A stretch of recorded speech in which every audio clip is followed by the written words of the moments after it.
História. A arte de inventar o passado. Ensaios de teoria da história. Durval Muniz de Albuquerque Júnior.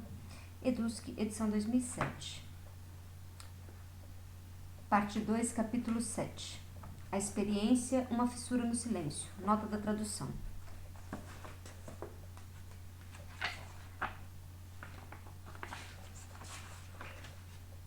Texto originalmente publicado em Revista Territórios e Fronteiras, Cuiabá, edição da UFMT, número 3, páginas 61 a 76, 2002. Páginas 133 a 147.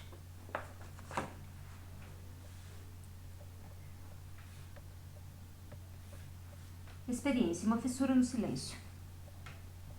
Nas últimas 2 décadas, a historiografia brasileira tem sido marcada fortemente pelo diálogo com as obras do historiador inglês de inspiração marxista Edward Palmer Thompson e do filósofo historiador francês pós-estruturalista Michel Foucault.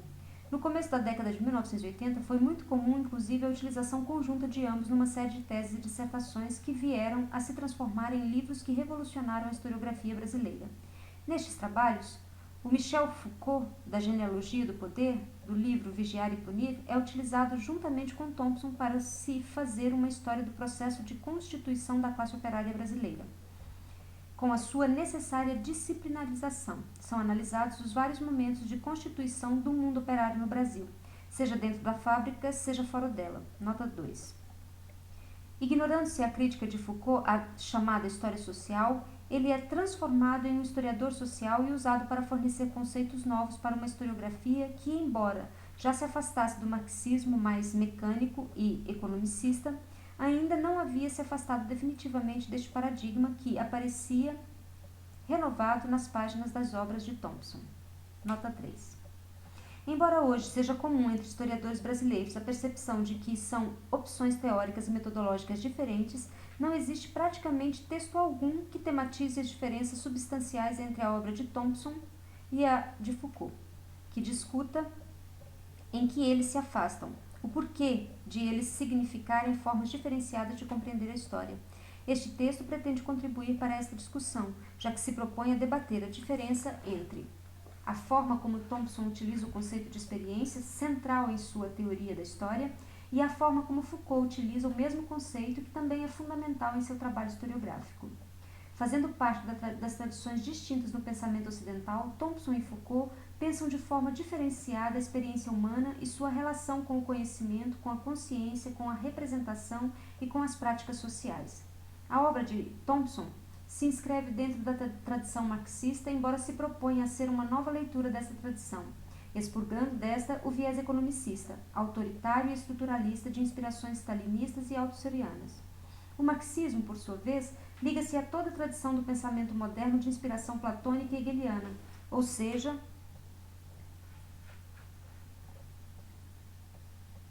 um pensamento comprometido com as essências, com as totalidades, com a razão que persegue um sentido para a história, um fim último para o ser, que busca o encontro com a verdade do real, que busca o encontro com a consciência plena trazida pelo esclarecimento progressivo que pressupõe, em última instância, uma unidade da experiência humana. Já a obra de Michel Foucault liga-se a outra tradição do pensamento ocidental, a tradição de inspiração heraclitiana ou pré-socrática, e a outra tradição do pensamento moderno, a de inspiração nietzscheana e heideggeriana, ou seja, um pensamento não essencialista que busca dispersar as totalidades, inclusive a totalidade da razão, entendida como múltipla, contingente e historicamente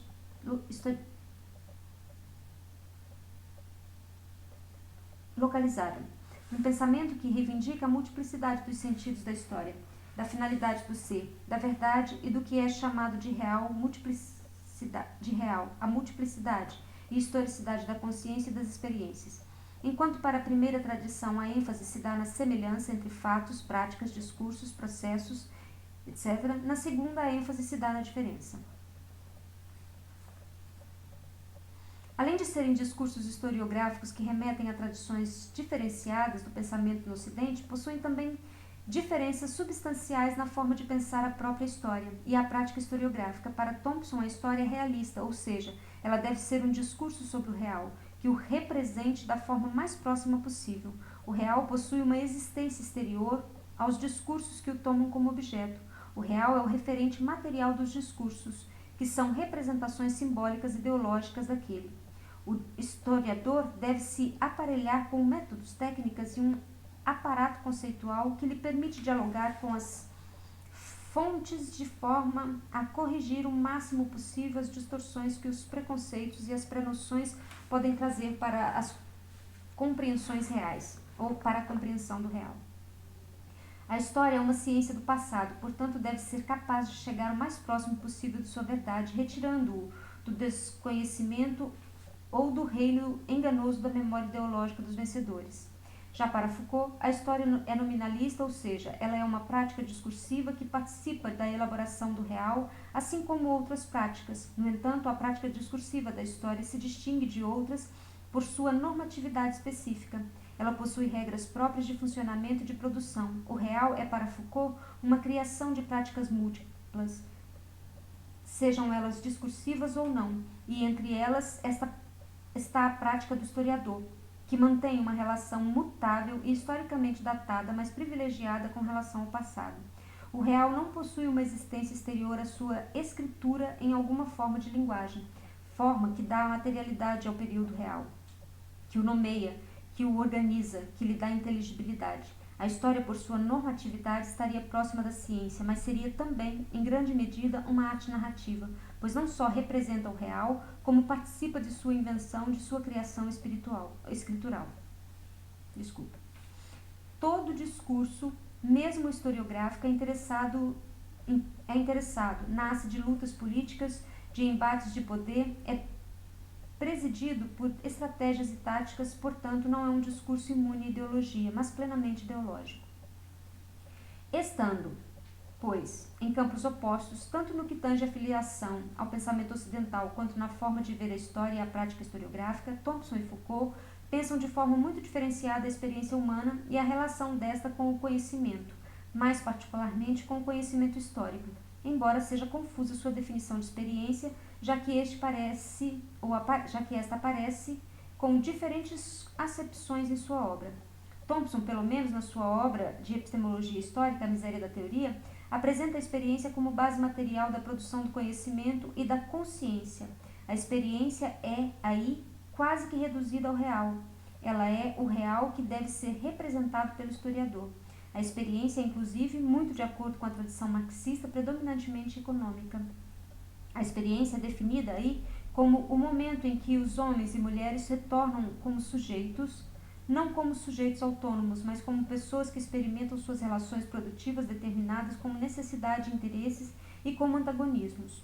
Só em seguida é que eles tratam desta experiência em sua consciência e sua cultura das mais complexas maneiras. Nota 4. Ou seja, Thompson divide claramente o momento da experiência e da consciência, transformando aquela praticamente numa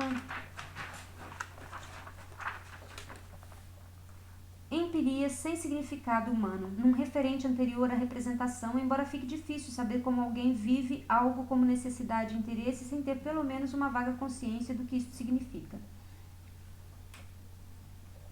Há, no entanto, momentos na obra de Thompson em que a consciência parece fazer parte da experiência, tendo ele inclusive proposto uma diferenciação entre experiência 1 e experiência 2, para tentar resolver os impasses apontados por seus críticos, sendo a primeira a experiência anterior à consciência, a experiência que seria material e social, e a segunda a experiência trabalhada pela consciência e pela cultura, que também parece ter existência separada da experiência da consciência, que poderia adquirir até o caráter de uma representação individual sobre a experiência material, sendo não material, discursiva, predominantemente cultural e não social, como se tais divisões fossem possíveis. Esta divisão entre a determinação social e cultural da experiência vai dar origem, inclusive, à canhestra divisão entre história social e cultural. Nota 5. Na verdade, embora se proponha a se afastar do economicismo marxista, Thompson continua pensando materialidade como economia e relações de produção. Continua pensando a cultura como um nível subordinado do real, como uma representação de experiência fundante do real, que é, para ele, a experiência de produção social da existência. É interessante perceber que é justo numa obra que pretende criticar o estruturalismo de Althusser, seu esquematismo, que Thompson define experiência de seu esquematismo, que Thompson define experiência de forma mais esquemática e estruturalista. Experiência é aí o termo ausente do marxismo, termo que, introduzido no planetário marxista estruturalista, impediria o erro de não se articular base e superestrutura.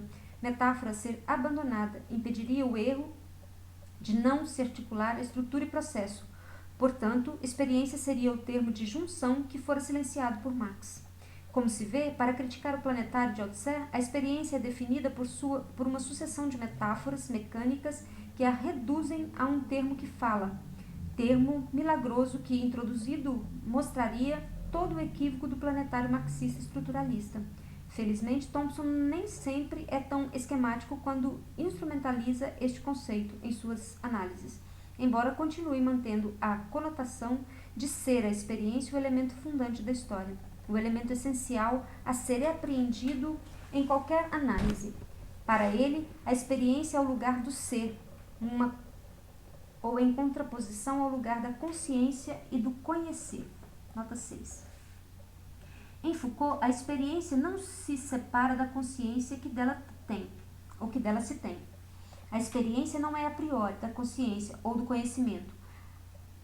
O próprio ato de conhecer é a própria consciência, e a própria consciência são momentos da experiência. A experiência não existe fora da sua representação escritural, da sua transformação em saber.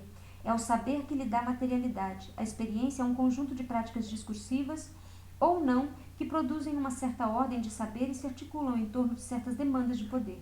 Portanto, a experiência, antes de ser fundante, é fundada no ser e na consciência, que são inseparáveis. A experiência não é uma essência que permanece uma substância passível de ser transmitida como se fosse uma semente capaz de cair em um novo solo e germinar, como pensa Thompson, a seu conceito de tradição. Como pensa Thompson e seu conceito de tradição. Para Foucault, cada experiência é una e só existe como prática enquanto se dá em ato. Ela se atualiza a cada acontecer e de nova forma, produz efeitos imediatos e se esgota. Não deixa sementes, deixa ramificações, não conduz substância, mas intensidade. Não podemos fazer uma botânica da experiência, mas uma física da dispersão de forças que esta mobiliza. A experiência é sempre nova desde que os significados se alterem. Portanto, não existe experiência anterior ao significado que lhes atribuímos. Não existe experiência que não seja, ao mesmo tempo, social, histórica e cultural, nem que não seja material e imaterial ao mesmo tempo, que não seja ser e consciência juntos. A experiência é o lugar da consciência e do conhecimento, como muitas vezes aparece nas próprias obras de Thompson. Nota 7. Em Thompson, a experiência é sempre remetida a um sujeito fundante, quase sempre um sujeito coletivo, ou seja, a experiência é fundada nas classes sociais. Ele busca as condições transcendentais da experiência, busca explicá-la historicamente, ao mesmo tempo em que procura discernir o que nela permanece, sua essência e substância que permanece historicamente válida. Thompson chegou a criticar severamente Foucault por este fazer uma história das estruturas sem sujeitos, e que homens e mulheres são obliterados por ideologias, uma história que levaria à resignação fatalista. Foucault seria o historiador da nossa relação não livre com a não liberdade. Mas o que devemos entender é que, em primeiro lugar, a liberdade que interessa a Foucault era inteiramente diversa da procurada por Thompson. Não uma liberdade de direitos protegidos, não a liberdade conquistada definitivamente no momento revolucionário, não a liberdade como valor universal, como uma abstração moral, não a liberdade como uma essência, mas a liberdade nascida de práticas concretas, contingentes, móveis, históricas, a liberdade nascida da revolta contra o poder e da crítica permanente ao saber. Em segundo lugar, como propõe uma compreensão nominalista e não realista das próprias categorias, com que organizamos o nosso mundo, Foucault considera que categorias como sujeito, experiência e liberdade deveriam ser também historicizados. O que se deve perguntar não é qual o sujeito da experiência, mas como, historicamente, veio a se constituir este sujeito da experiência. A pergunta não é o que funda tal experiência, mas em que condições históricas foram possíveis se tomar tal fato como uma experiência para o sujeito. A pergunta não é o que funda a liberdade do sujeito, mas em que condições históricas foi possível se considerar tais conquistas como a da liberdade. Não existem, pois, estas essências chamadas sujeitos, experiência ou liberdade. Sempre que aparecem estes termos, devemos nos perguntar quando, como, por quê, em relação a quê. Nota 28. Nota 8. Foucault sustentou que não existe uma ordem objetiva subjacente em tudo o que acontece, e não há uma finalidade única para a qual tudo deve tender, como faz Thompson.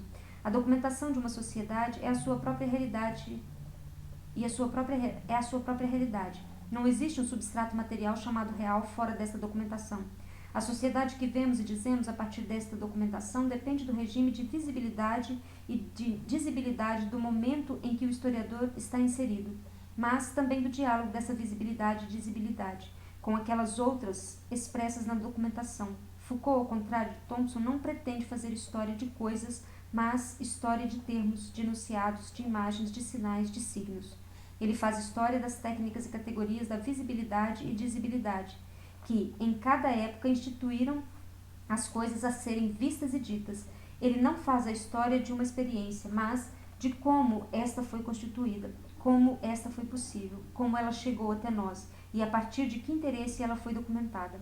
A experiência não se remete a um sujeito fundante, mas a momentos específicos, a pressupostos comuns e a um corpo disseminado de pensamentos e políticas. Ele não busca, como Thompson, fundamentar a experiência, mas duvidar dessas fundamentações. Ele se pergunta por que tal sujeito aparece como fundante de tal experiência. Quais são as regras que, neste momento histórico, presidiram a emergência de sujeitos e a vinculação a estes de dada experiência? Foucault busca não fundamentar a experiência, mas desnaturalizá-la, desfamiliarizá-la, dispersá-la. Nota 9. Foucault, ao contrário de Thompson, não busca a razão de ser de uma experiência, mas busca duvidar destas razões, apresentá-las como fruto da própria história, de suas lutas e de seus embates, enquanto Thompson quer nos aproximar de uma dada experiência que seria constitutiva de nós mesmos, de que seríamos um prolongamento. Foucault quer nos distanciar de toda a experiência que tematiza, quer mostrar o quão diferente já somos e já fomos e poderemos ser, enquanto Thompson enfatiza em seus trabalhos os elementos de continuidade na experiência, o que seria substancial e semelhante a nós. Foucault enfatiza a descontinuidade das experiências, seus cortes, deslocamentos, suas fissuras, estrias. Thompson busca nas experiências que tematiza elementos que sirvam inclusive para a construção do futuro como um prolongamento de processos passados. Foucault quer nos abrir a possibilidade de pensar um futuro radicalmente diferente do passado e de suas experiências. Nota 10.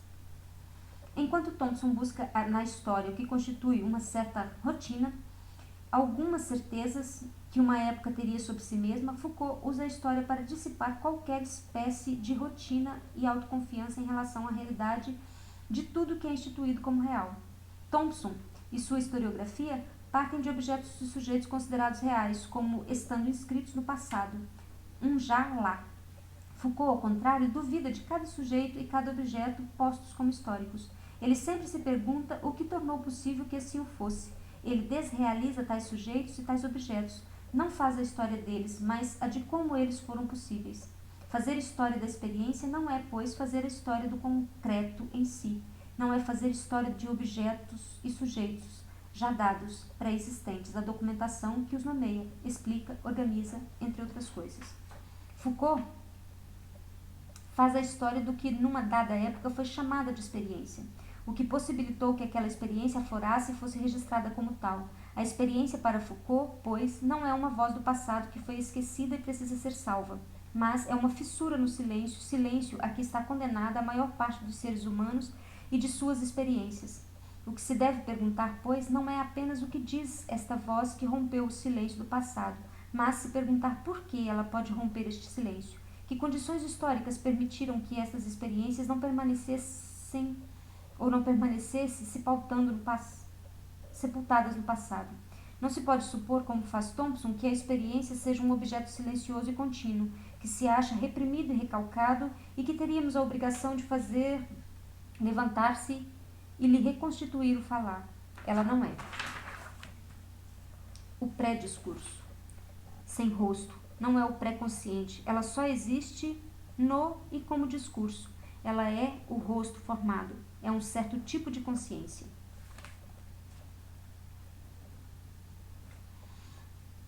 Para Foucault, a experiência deve ser pensada como relação múltipla, não como obra de um sujeito dado, como um substrato para a consciência dizer.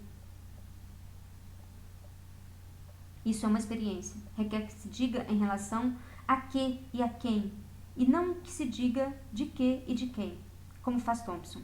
A pesquisa da experiência não deve fundar, mas agitar o que parecia imóvel, fragmentar o que se pensava unido, mostrar a heterogeneidade do que se pensava em conformidade consigo mesmo. Nada no homem é bastante fixo, nem sua experiência, nem mesmo seu corpo, para compreender outros homens e se reconhecer neles. É esta concepção de Foucault que desafia uma historiografia como a thompsiana, presa ao modelo ao mesmo tempo metafísico e antropológico da memória.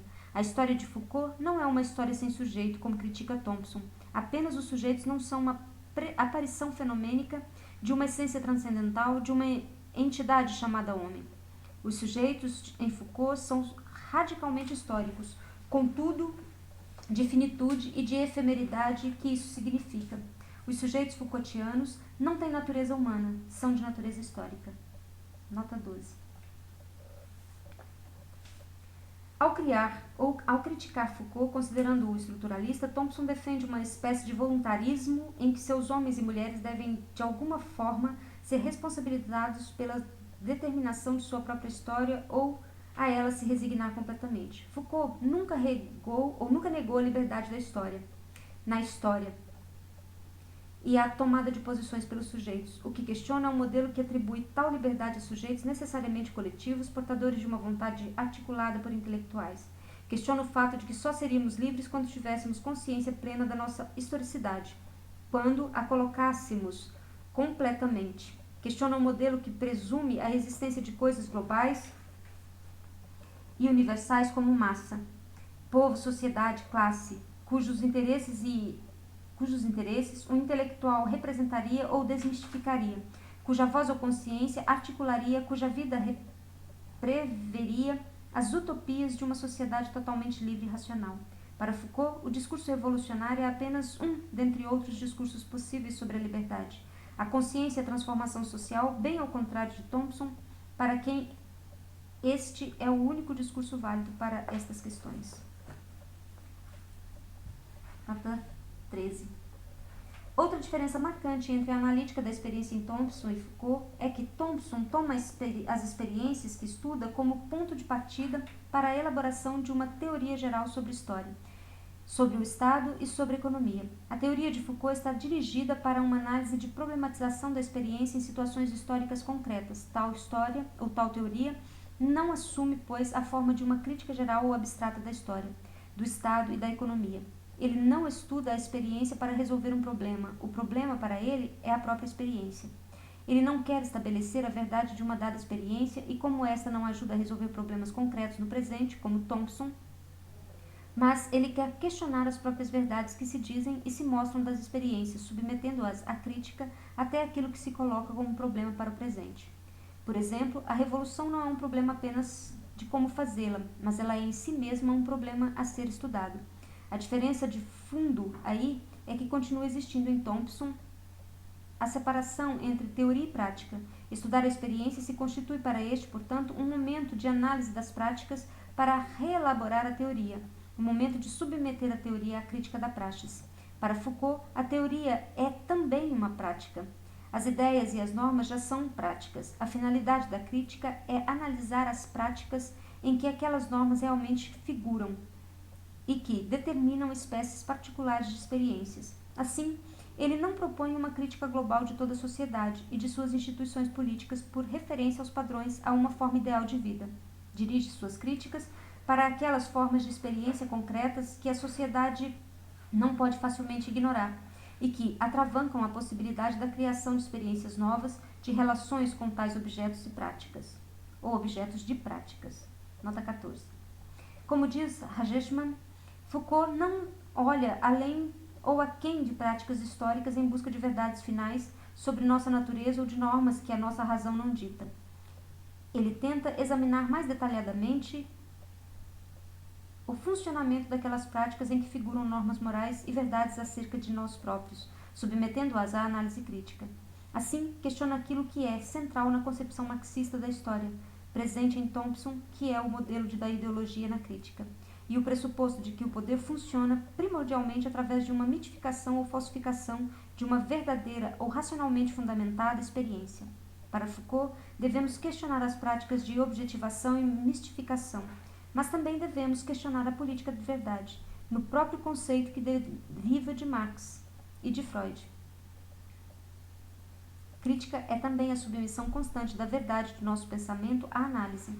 Essa obrigação, e não a obrigação thompsiana de determinar o que em nossa natureza fundamenta a nossa experiência, está no âmago da concepção de história em Foucault, de sua tentativa de substituir uma filosofia idealista da emancipação final por uma filosofia nominalista da interminável revolta, ou da interminável revolta.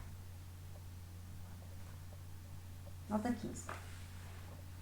Para a melhor compreensão das diferenças que separam a analítica da experiência em Thompson e em Foucault, será interessante agora que se compare um texto escrito por Thompson e outro por Foucault. Escolhi comparar Senhores e Caçadores de Thompson e A Vida dos Homens Infames de Foucault, por serem textos que tematizam o mesmo tipo de experiência, a dos homens pobres, dos camponeses no interior da sociedade do antigo regime, mais particularmente a experiência de práticas que foram consideradas criminosas e que chegaram até nós, graças, em grande medida, à repressão que contra elas se abateu e que proporcionou a elaboração de uma legislação que visava a coibir tais crimes, como a Lei Negra, no caso dos salteadores das florestas reais, estudados por Thompson, e as letras de cachê, documentos que, emitidos em nome do rei ou por sua própria iniciativa, tinham como função sujeitar a medidas de segurança, tais como a prisão e o internamento, todo aquele considerado indesejável. Os Homens Infames, objeto de estudo de Foucault. Nota 16. No prefácio de seu livro, Thompson diz ter partido da experiência de humildes moradores das florestas e seguiu através de evidências contemporâneas superficiais as linhas que os ligava ao poder, o que fez com que ele, em certo sentido, fosse obrigado a encarar a sociedade inglesa em 1723, tal como ela mesma se encarava, a partir de baixo. Diz que, evidentemente, não pretendeu abordar o tema sem pressuposto e sem preconceito, mas que o método e as fontes impuseram controles a seus pressupostos. Por isso, quando nos últimos capítulos chega a tratar com certo azedume de Walpole, Parpage ou Lord Hardwicke e o sistema jurídico e a ideologia Wing, de modo mais geral, ele crê ser possível que os veja de forma muito semelhante à que viram na sua época William Shorter, o agricultor de Berkshire, ou John Huntridge, o estalageiro de Richmond. E mais, ele pretende ter recuperado um episódio que se perdera para o conhecimento histórico, recuperado um episódio que não foi do conhecimento de seus contemporâneos, montando um relato que, se em algum aspecto é inferior ao conhecimento contemporâneo sob algumas outras formas, é superior. Nota 17. No belo livro Senhores e Caçadores, Thompson deixa muito clara a sua forma de lidar com a noção de experiência, principalmente neste prefácio. A experiência é para ele um ponto de partida, um já dado, um referente que se parte para construir o discurso historiográfico.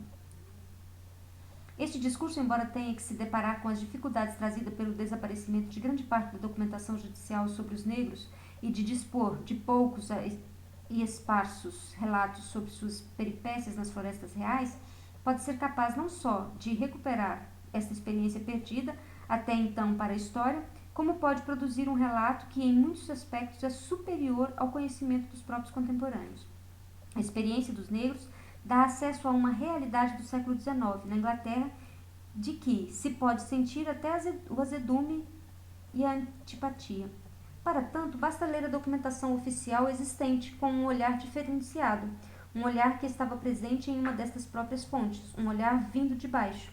Este olhar é capaz de desmascarar a ideologia Wing, que estivera na base da elaboração da Lei Negra e de sua utilização para uma gama de delitos cada vez maior.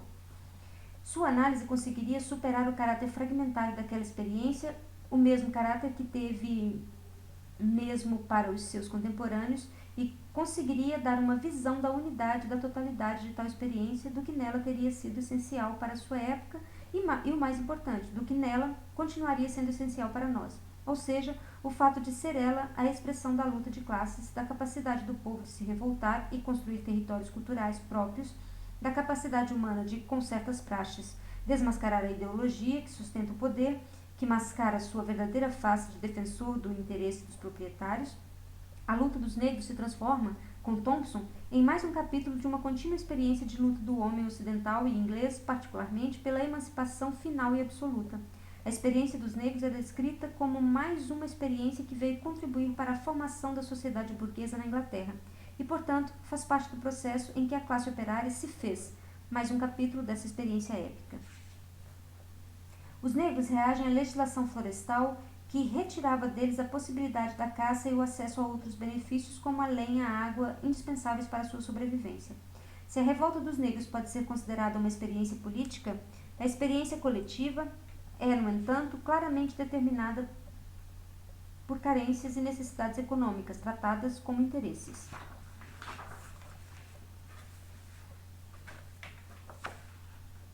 São as relações de produção em que são inseridos estes personagens o que, em última instância, determina esta experiência. Esta experiência é de luta de classes, mesmo que sem classes, ou com estas ainda indefinidas pela falta de uma consciência. A revolta dos negros é, no entanto, um aprendizado fundamental para os de baixo, ou seja, é um passo na aquisição da consciência de classe. Portanto, neste trabalho se expressam de forma clara os pressupostos da analítica thompsiana da experiência, ou seja, a experiência determinada pelas relações de produção em que homens e mulheres experimentam a vida como necessidade de interesse para depois tratá-los na consciência e na cultura. A experiência é a experiência de sujeitos fundantes, de sujeitos coletivos, de sujeitos políticos. A experiência é o substrato da consciência, é o referente do discurso do conhecimento.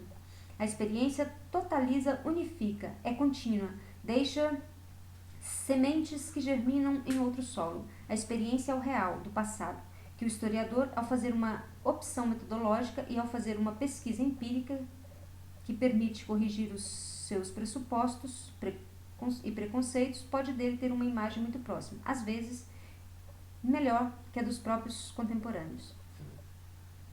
No seu texto, A Vida dos Homens Infames, Foucault fala que pretendeu tratar de existências reais, que se lhe pudesse dar um lugar e uma data, que por detrás de nomes que não diziam nada, por detrás de palavras breves e que bem podiam, na maior parte das vezes, ter sido falsas, enganadoras, injustas, exorbitantes, tenha havido homens que viveram e morreram com os seus sofrimentos, as suas malfeitorias, os seus ciúmes, suas vociferações. Baniu, pois, tudo o que pudesse ser imaginação ou literatura, porque nenhum dos negros heróis que estas possam ter inventado lhes parecia mais intenso do que a vida daqueles remendões, daqueles soldados desertores, daquelas vendeiras de roupa, daqueles monges vagabundos, daqueles tabeliães, todos eles danados, escandalosos ou dignos de lástima. E isto pelo simples fato de sabermos que existiram. Fez questão de se aproximar destes textos que pareciam manter um maior número de relações com a realidade, que não apenas a ela se referiam, mas que nela operavam, que eram uma peça da dramaturgia do real, que constituíam um instrumento de uma vingança, a arma de um ódio, um episódio de uma batalha, a gesticulação do desespero e do ciúme, uma súplica ou uma ordem. Não procurou, nesta obra, reunir textos que fossem mais do que outros fiéis à realidade, que merecessem ser conservados pelo seu valor representativo, mas sim textos que desempenharam um papel neste real, de que falam e que, em compensação, encontram-se, seja qual for a sua exatidão, a sua ênfase, ou sua hipocrisia, atravessados por ele. Fragmentos de discurso que consigo levam fragmentos de uma realidade de que fazem parte. Diz ele ainda que não é uma recolha de retratos que ali se ia ler, mas armadilhas, armas, gritos, gestos, atitudes, astúcias, intrigas, de que as palavras foram um instrumento, vidas reais foram apresentadas. Nestas poucas frases, não querendo dizer com isto que elas foram retratadas, mas que de fato sua liberdade, sua desgraça, por vezes a sua morte, em todo caso seu destino, aí foram em parte decididos. Estes discursos atravessaram vidas. Tais experiências foram efetivamente postas em riscos e lançadas a perder nessas palavras, para que algo dessas existências chegasse até nós, diz ele. Foi, porém, necessário que um feixe de luz, ao menos por um instante, viesse iluminá-las. Luz essa que lhes vem do exterior, aquilo que as arranca à noite, em que elas poderiam e talvez devessem sempre ter ficado. É o encontro com o poder sem este choque. É indubitável que nenhuma palavra teria ficado para lembrar este fugidio trajeto.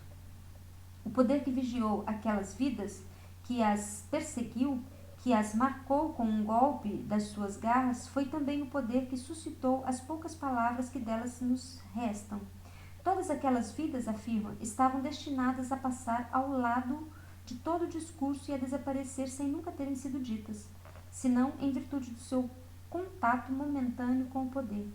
Por tudo isso, conclui, de maneira que é impossível reavê-las em si mesmas como queriam ou como seriam em estado livre, já que não se pode recuperá-las a não ser fixadas nas declarações, nas parcialidades táticas, nas mentiras imperiosas que supõem o jogo de poder e as relações com ele. Nota 18. Encontra-se neste texto os pressupostos da analítica da experiência em Foucault. Embora, partindo do pressuposto de que o historiador lida com existências reais, estas existências chegam até nós de forma fragmentária e mediada pelos discursos, que por sua vez são produto de um lugar de sujeito que emergiu das lutas ou nas lutas pelo poder. Embora saibamos que nossos personagens fizeram parte de uma realidade, esta nos chega através de palavras que remetem a gestos, ações, emoções, práticas. Estas experiências que chegam até nós, do passado, antes de explicá-lo, devem ser explicadas, porque estas experiências foram iluminadas pela luz do poder em determinados momentos, e outras não. Nossos negros heróis não fazem parte de uma experiência que chegou até nós, com a mesma substância, a que dela dispondo podemos chegar a entender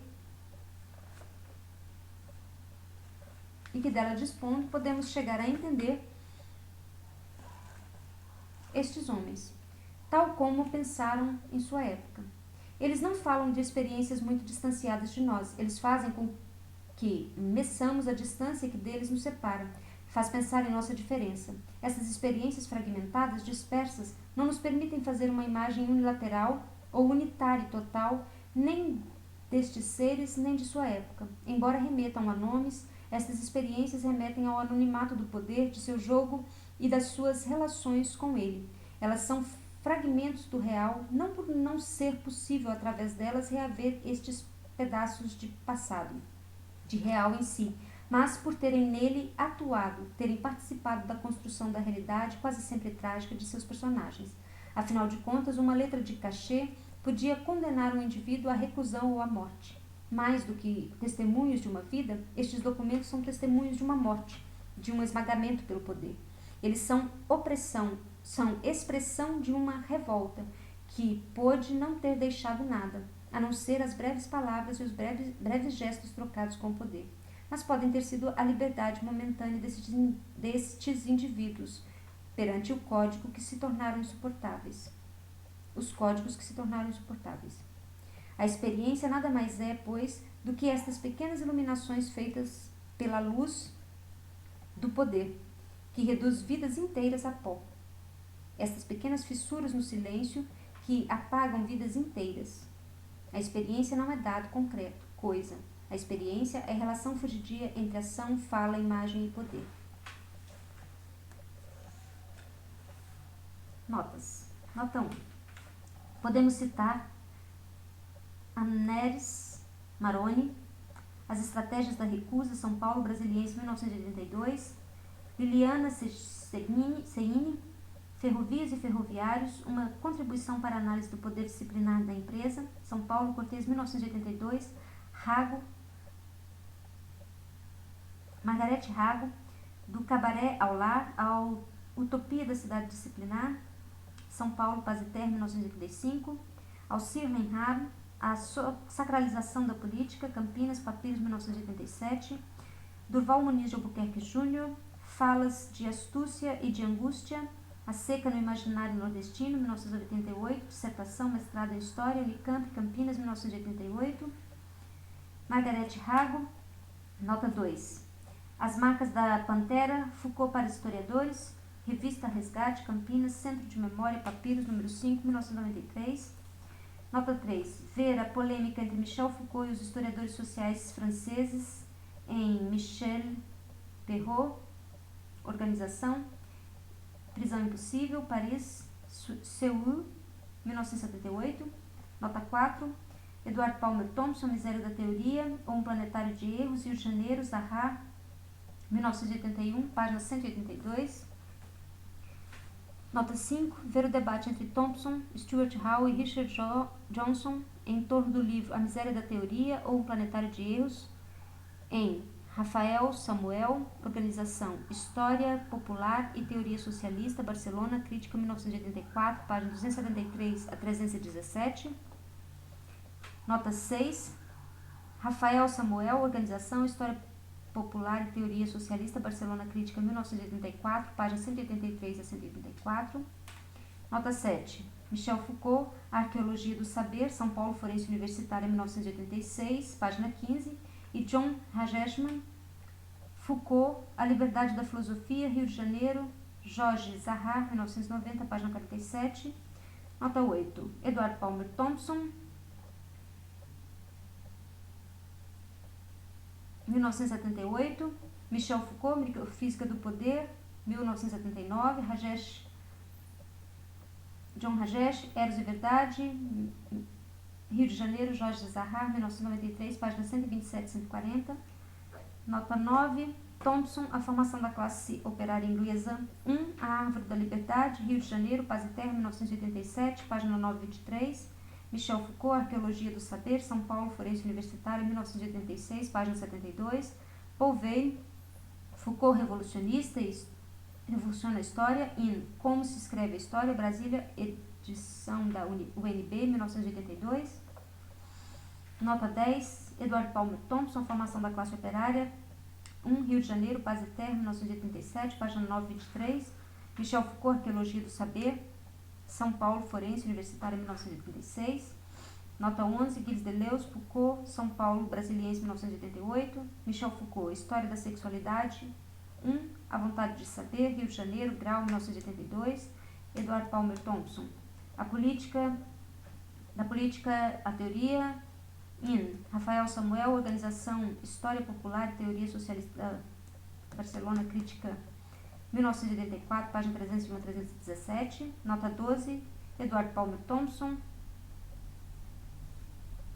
Tradição Revolucionária e a Consciência de Classe, Barcelona, Grijalbo, 1979. John Hageshman, Foucault, A Liberdade da Filosofia, Rio de Janeiro, Jorge Zaha, 1987, página 47 a 48. Nota 13. Edward Palmer Thompson, 1978. John Rajesh, Foucault e a Liberdade, 1987, página 54. Michel Foucault, O Homem e o Discurso, Rio de Janeiro, 1971. Nota 14. Roberto Machado, Ciência e Saber, A Trajetória da Arqueologia de Foucault, Rio de Janeiro, Grau, 1981. John Rajesh, Foucault, A Liberdade da Filosofia, Rio de Janeiro, Jorge Zaha, 1987, página 69. Edward Palmer Thompson, A Política e a Teoria, em Rafael Manuel, Organização História Popular, Teoria Socialista, Barcelona, Crítica, 1984. Nota 15. John Hageshman, Foucault, A Liberdade da Filosofia, Rio de Janeiro, Jorge Zaha, 1987, página 77. Nota 16.